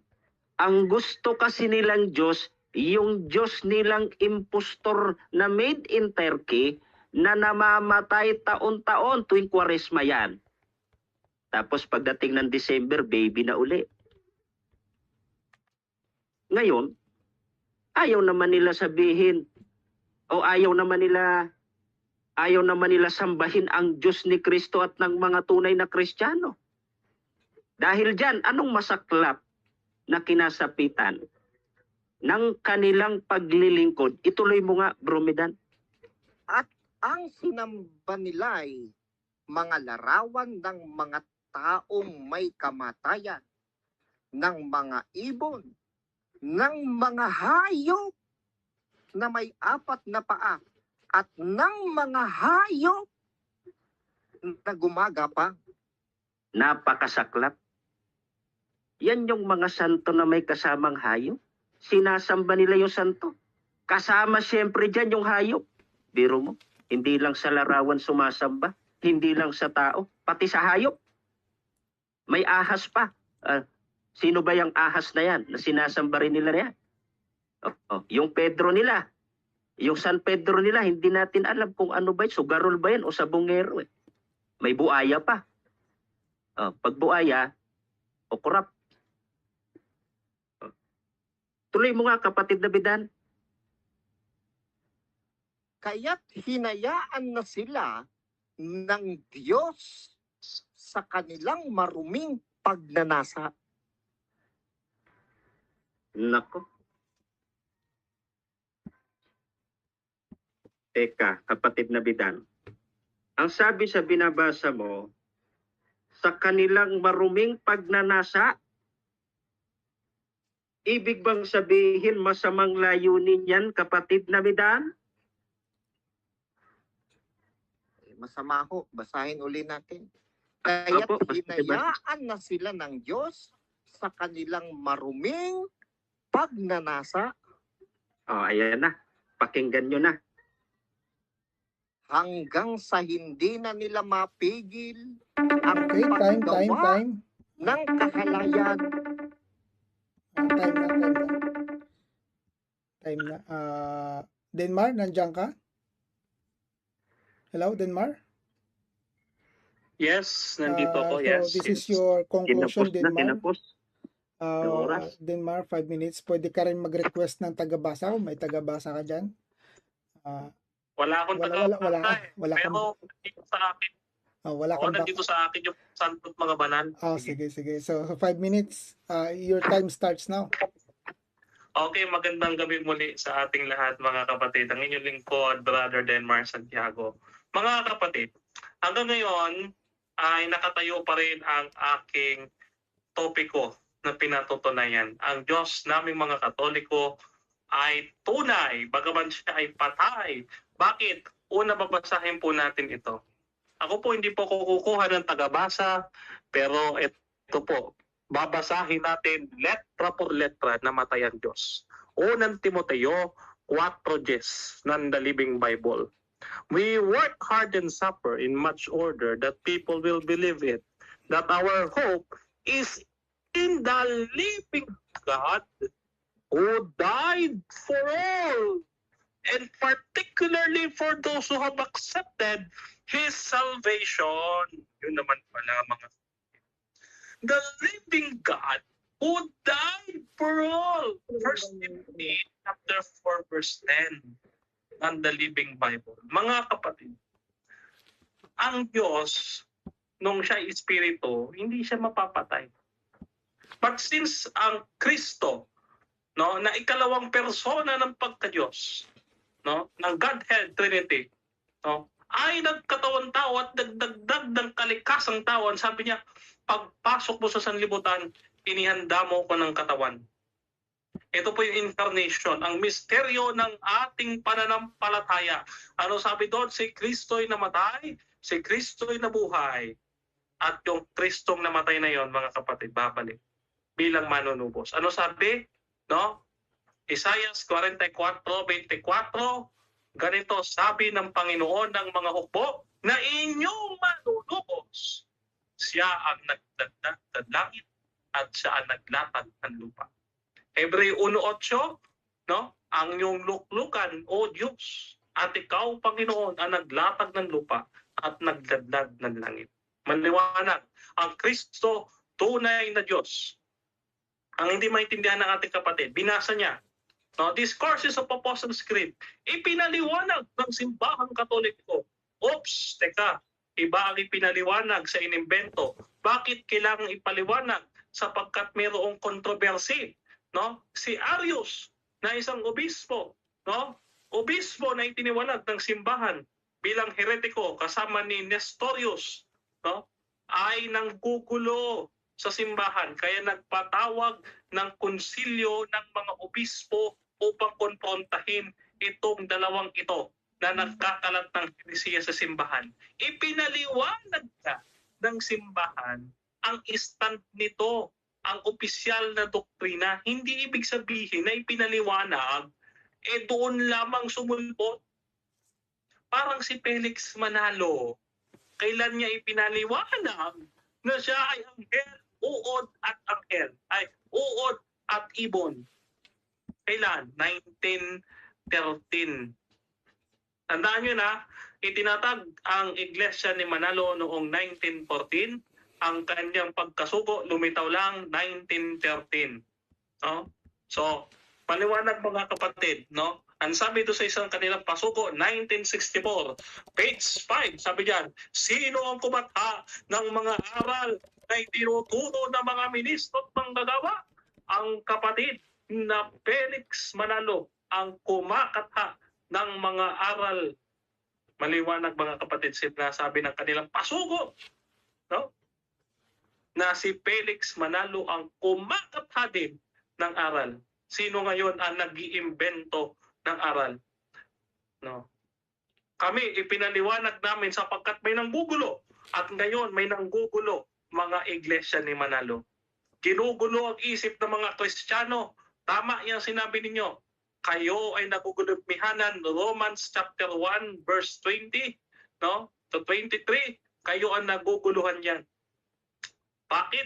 Sapagkat, mga kapatid, hindi nyo kinilala ang Diyos na lumikha ng buhay. Nakakatuwang isipin. Sinabi ng ating kausap, ang Diyos na nagbigay ng buhay kay Kristo. Therefore, ang Diyos lamang ang nagbibigay ng buhay. Si Kristo, pinatay at lumikha ng buhay. Ano yan? Gawa 3:15. O mahirap bang intindihin yun? Diba? Pinatay yung Diyos na nagbigay ng buhay. Kaya sabi ni Kristo, 1 Gs, ano sabi niya sa 1 Gs? Sabi niya, okay, time na. Nag-alarm na. Okay, and yan na. Natapos na yung debate natin. thank you sa dalawang debaters natin, magigiting na debaters. Salamat sa inyo sa debate nyo ngayong gabi. So, nag-end na yung debate natin. Yung exciting and thought-provoking debate. I want to take this opportunity also na pasalamatan yung debaters natin, Denmar Santiago at saka sila Loch, for engaging in a spirited and informative discussion on a proposition. Ang Diyos ba ng Katoliko na namatay, tunay o piki? Both of them presented the compelling arguments and gave us a lot of something to think about. So I also want to express my gratitude sa mga nanonood dyan sa audience na yan, sa mga commenters. Salamat sa inyo. Hindi na natin babasahin yung mga comments nyo na nagpakita ng mga interest sa live na ito ngayong gabi, sa debating ngayong gabi. Your active participation and engagements have made this event even more lively and meaningful. Before we end this live, I would like to invite everyone na mag-subscribe sa YouTube namin, mag-follow sa page namin so you can stay updated on our future debates and events. So once again, this is I think your moderator, Sherwin. This is my first time to moderate, so salamat sa inyo. Any tawag doon, pagpapasalamat, Mr. Affirmative, Lalosh? Any last messages na pwede niyong banggitin? Okay, ako na. Si Lalosh? Napatunayan natin, mga kaibigan. Wala nang ano, hindi lang ano lang to, hindi na to conclusion na. peki. Wait lang. Hindi Okay. hindi to rebuttal, hindi to conclusion or whatever. Ano lang to, kung meron ka lang ipropromote, meron kang ipapasalamatan. Huwag ka nang wala na, tapos na 'yon. Okay na. Sige. Ikaw, Sige. Salamat sa Dudcon, sa moderator, tsaka sa mga kakaibigan naming mga Katoliko. Hindi namin kayo kaaway, ha? Welcome kayo sa Iglesia ni Cristo. Pati si Denmar. Lahat kayo, welcome na welcome. Mga kaibigan. okay. So, Sana paunlakan nyo. okay. Sa mga kay Denmar, kung gusto ni Denmar bumawi, wala namang problema. Oo. Denmar, ikaw Open naman. tayo dyan, open. Your turn, Denmar. Sige. Meron ka bang gustong pasalamatan o anything? Okay, muli mga kaibigan at mga kapamilya, kapuso, ganyan. Magandang gabi sa inyo lahat. Muli inyong lingkod, Brother Denmar Santiago. Nagpapasalamat ako una sa ating Diyos, sa makapangyarihan sa lahat, Ama, Anak at Espiritu Santo. At nagpapasalamat din tayo sa ating kaparian at obispo, sa ating Santo Papa. Doon tayo sa pinakamaliit dito sa CFD Cebu. Maraming salamat dito sa aking shirt. Ayan po, maraming salamat. Kadadating niya lang, kaya excited ako isuot ngayong araw na ito. So maraming salamat sa CFD Cebu at sa mga nag-comment, lalo na kay Sister Nena, kay Brother Hamsky, kay Brother Noel. And huwag niyo rin pong kalimutan ng inyong lingkod. Meron po akong channel. Hanapin niyo lamang sa YouTube. Ang aking pangalan, Brother Denmar Santiago. Lalabas na po yan sa YouTube. At nga pala, baka mapansin po ninyo, yung aking mga videos ng debate dito po sa DepCon ay naka-membership. Means magpapamember po muna kayo sa aking YouTube bago nyo po siya mapanood. Bakit po? Kasi special po ang mga debating iyan. Kaya inilagay ko po diyan para yan po ay exclusive lang sa mga gusto talagang matuto. Maraming salamat lalo na sa DepCon at Brother Sherwin, sa aming moderator. Bagaman first time mo, maraming salamat. Okay. Salamat sa hindi nyo pagpapahirap sa akin. Maraming salamat. Okay, once again, this is your moderator Sherwin, and thank you for watching sa pambansang debating platform ng Pilipinas, Debaters Conference, and have a great day. Now we are signing off. Thank you everyone.